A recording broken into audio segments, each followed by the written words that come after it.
very warm welcome to you all to the one-on-one set.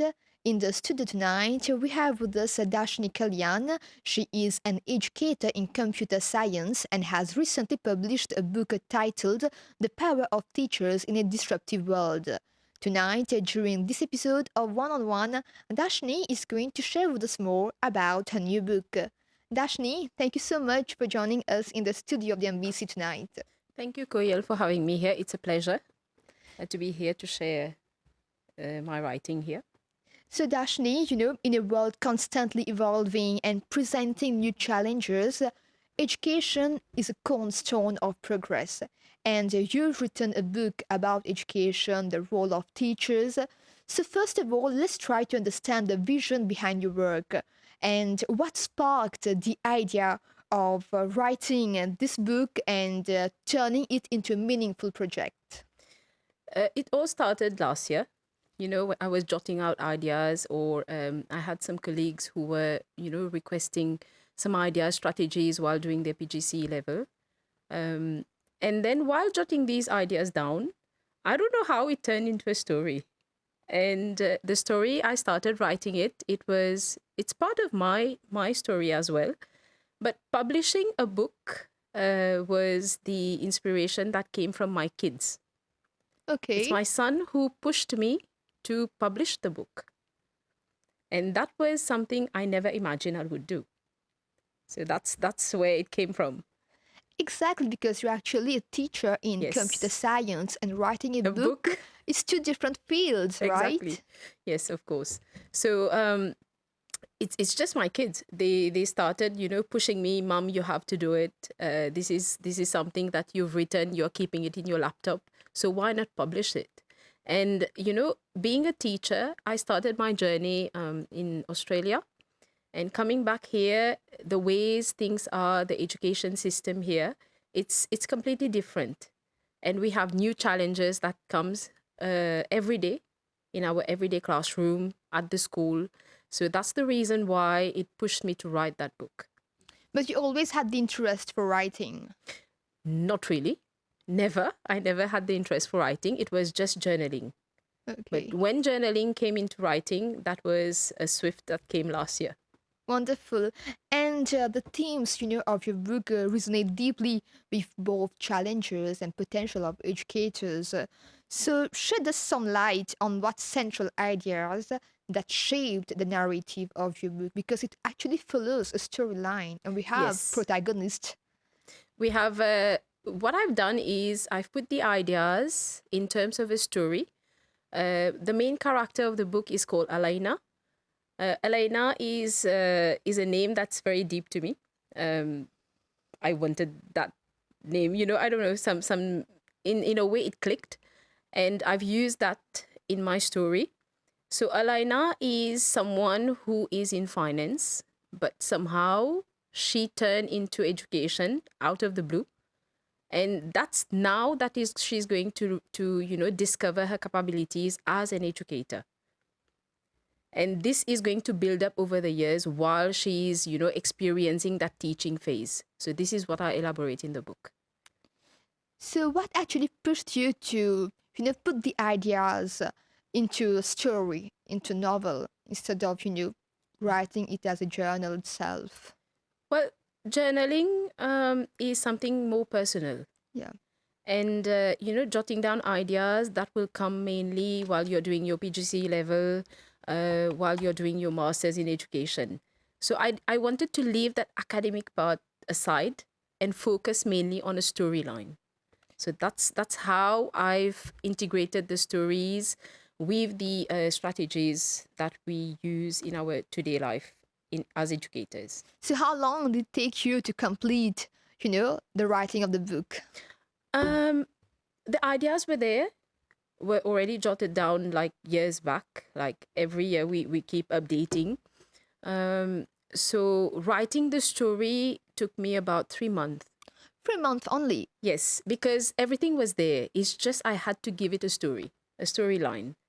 So that's how, and why it was easy for me, because in a way it's my own story. Okay. Because I never had the intention of getting into the education sector. Even though when I finished my HSC level, my mum said, "Why don't you join teaching?" I said, "No, never.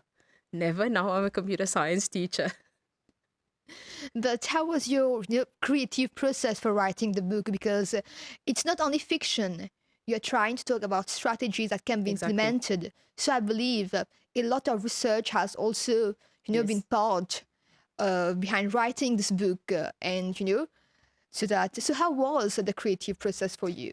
The creative process, I have 15 years of experience Yeah, in a lot. education. And I've been surrounded by many, teachers, gurus before who inspired me. Some in education, either you like a subject or you hate the subject. All depends on the teachers that you have. And I'm very lucky to have been surrounded by good teachers, and they still inspire me. And luckily, some of my teachers at school level are now my colleagues.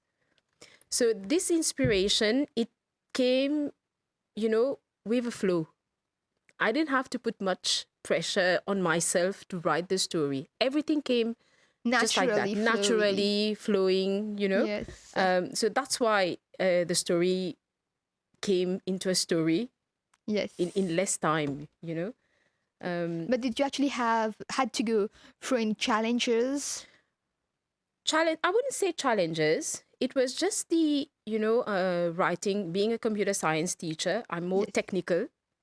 But the English part, structuring it into a proper story, that was the struggle. And I was helped by one of my dear friend. She's a French teacher, um, if I can permit to mention her name, Shelly.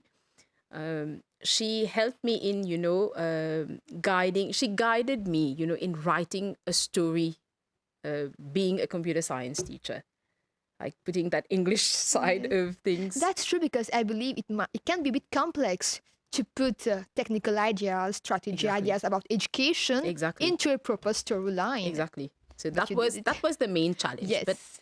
the idea was there, the strategies were there. It's just putting a flow in the storyline. That was the difficult part. Yes. But you did it Yeah, I did anyway. it. I'll And wait for the reviews now. Dashni, writers often bring, like you've told us, their own experiences into their work, creating in some sort a personal connection with readers. So, how have your own experiences influenced the insights and stories in this book? Um, it's not totally my own story, but part of it, yes. Yeah. Part of my struggle is there. Um, and also, it's not only mine. So what I've done is during all these years of teaching, what I've done is I've gathered experiences from each and every one around me. Bits and pieces from everyone. Exactly. So that's how the story became the story it is now. So what I've done is, getting those ideas, getting those experiences, because they are mainly real life experiences that I've jotted down in the book. It's nothing that I've invented. It's all part and parcel of the present education system. So, what would you say is the main aim, main objective of this book? For me is to empower teachers, one, especially the new ones who are joining, and also the ones who are, not adapt to technology, because nowadays we have to include technology in our teaching as we lose the students. Yeah. So for me, this is going to empower those teachers and also help the students as well as parents to know what is actually happening in a classroom. The classroom landscape is something that's only known to teachers and the students. We have different abilities of students, which we have to cater for in our environment. So this book, I hope, is going to reach out to know what is really happening in a classroom. You're right, actually, because nowadays education isn't only about imparting knowledge, No, it's also about navigating the exactly. complexities. So, what do you believe make teachers uniquely influential in shaping the future generations? Um, Teachers should have certain qualities, I would say. They need to have empathy and understanding. Empathy is something that's crucial. It's a crucial quality that teachers need to have because they need to recognize those unique students, the individual. We need to recognize the students as individuals. You can't have a class of 40 students and you treat everyone the same. It doesn't work this way. So the understanding part has to be there, and we have to take each one of them and tackle them individually, as an individual, not as a class. The next one is adaptability. We work in different types of schools. We work in different environment, different abilities of those students. So we have to cater for these. Then we have the creativity and innovation part that comes in. We have to make sure that those students, they are able to innovate and use creativity for those who are not prone to academic learning. That's this. And the last thing is communication skills. That's very important. You have to be able to communicate effectively with each Yes. student. Else, it becomes a problem. Can be chaotic. Exactly. You're talking to a class of 40. Is your message reaching out to these 40 students? It's not necessary. So the way you deal with those 40 students or 20 students or 15 students, we have to observe. So as teachers, we have to be observers. True, that's true. And in your book, the title, the term disruptive world is actually very thought provoking and Yes. highly relevant. So, could you elaborate on the kind of disruptions you actually mean or you discussed in the book and how they intersect with the education? Disruption. Yes, the word is a bit, I Yeah. know, a bit loud, I would say. Uh, Disruption means, the various challenges that we encounter as educators. Not only educators, it's the students, the parents, the management. So it's everyone. Um, the first one is the technological advancement. Now with technology, like I mentioned before, has completely changed. How students access and process those information. And we teachers, we have to learn how to create the balance between the traditional method of learning and to incorporate those new tools, those multimedia tools that we have. We have virtual reality. You will see I talk about augmented reality in the book in one of the last chapters. Collaborative educational platform that we have to use. We have so many nowadays that we have to incorporate in our traditional methods. When I Okay. say traditional method, it's books. We can't only focus on books nowadays. The other disruption is social and emotional challenges that we have. Social, how? You have bullying at school level. You've heard, everywhere in every school, you have that factor of bullying. But how we address that, it's a challenge in Yeah. itself. We have different types of bullying that happens. This is also mentioned in the book. And then we have something, many students who are unable to express themselves, they go to social isolation, even at school level. So you will see someone sitting there in a corner and not expressing. So we as educators, we have to dig into and find out what's happening. Because my students call me mom at school, mamo.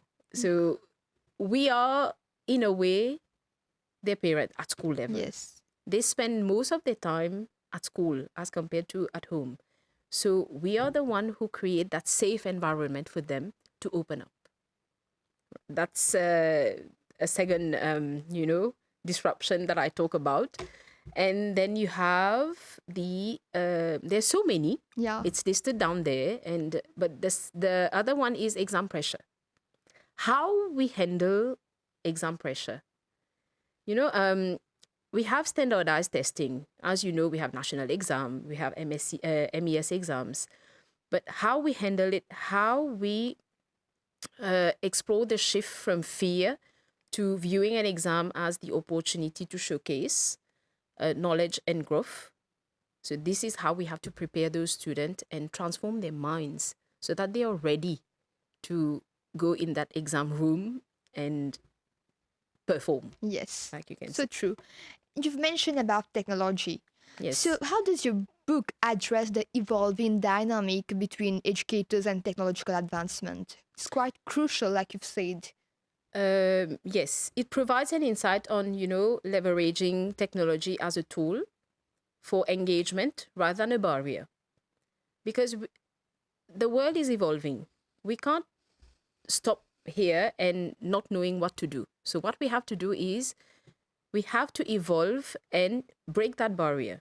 So, teachers nowadays are adapting to technological changes through thoughtful integration of digital tools. So, I use digital tools in my teaching, even method of assessment for not exam but assessment, just to grasp the attention of those students who feel like, for my subject, computer science, it's quite bulky.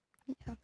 And we have a book that's about thousands of pages, and to go through that, that's a bit challenging for the students, which we understand as teachers. So understanding that today's student, they are called, for me, I call them digital natives because they are born in an era of digitalization. It has become crucial, these learners, they naturally gravitate towards technology enhanced learning experiences. And we have to move alongside Along with them, yeah. alongside technology. We can't just leave technology behind. That doesn't make sense. Um, and the key lies in finding that balance between traditional teaching and modern technological tools to create engagement, effective learning environments. Wonderful. There's also the concept of about transforming minds Yeah. in your book. So, what does this transformation entail, and why do you believe it's important in today's educational landscape? As a certified transformational coach myself, I believe that Okay. true educational transformation, it goes far beyond academic instruction. Yeah. So I started counseling my students like a few years back, but I thought like being a transformational coach is more helpful to me being in the sector that I am. So it involves nurturing, emotional intelligence. We talk about building resilience and fostering, critical thinking skills. This is what I aim about when I say transforming minds. So you work on the minds of those students so that they can focus on their future. Any problem that comes their way, they know how to handle. So it's not only about the academic growth, but also the Exactly. social and emotional Of course. intelligence, Of course. nurturing them. Exactly. That's what it is about. And students nowadays, they need to develop adaptability, resilience to navigate an increasingly complex world. To focus is not just on academic achievement, but they have to develop and become an all-rounder, because they will be, after school, they will be left on their own. So they should know how to handle those situations. So the reason of transforming minds, which I've mentioned in the book, is part of that process. Okay, wonderful. But does this book actually go beyond teachers? Who are actually your key audience for this book? Can it be read by parents or it's meant only for teachers? No, it's meant for everyone, because each one of us, we form part of the education system. We are Exactly. stakeholders of the education system. You have the teachers, yes, which are at school level. You have the students. You have the parents. That plays a vital role. And why the target audience is also parents, because they are the one that are going to do the follow-up At after home, school. exactly. It's I can't important follow that the too. student at home. So it's the duty of the parents. But the parents need to know what's happening in a classroom. So that's the reason why my main focus is, The book is for teachers, yes, but mainly for parents and students. We are actually drawing towards the end of this episode, but before that, Dashni, do you have any upcoming project now relating to the topic of education itself? Do you hope to publish another book? What's next for you? Another book, my second book is coming in January, but that's completely another topic. It's called Hostel Chronicles, which is being launched in India. This is, it's not only me. I've written it in collaboration with other international authors. So Hostel Chronicles is mainly my journey when I was in Australia as a student, my hostel life there. So that's coming hopefully in January. I'm not sure of the date yet. And in terms of this book, I'm thinking of doing a launch soon, waiting for a date at NEC to do the launching. But now the book is available with me. Anyone can contact me on LinkedIn or Facebook via my name. They will find me.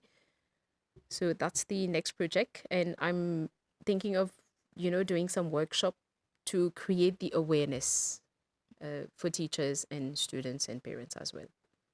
And if there's one a lasting thought or message you'd like readers to take away from the book, The Power of Teachers in a Disruptive World, what would it be? The immense power of teachers lies in in the ability to adapt, to inspire, and to shape the future, even among disruption. So this is what is there in the book. Thank you, Dashni. It was a delight to have you on the set tonight and learn more about your book. Thank you, Koyel, for having me here. It's a Dear pleasure. viewers, we have now come to the end of this episode. Thank you for your time. We hope to catch you next week at the same time, same channel. Have a great evening.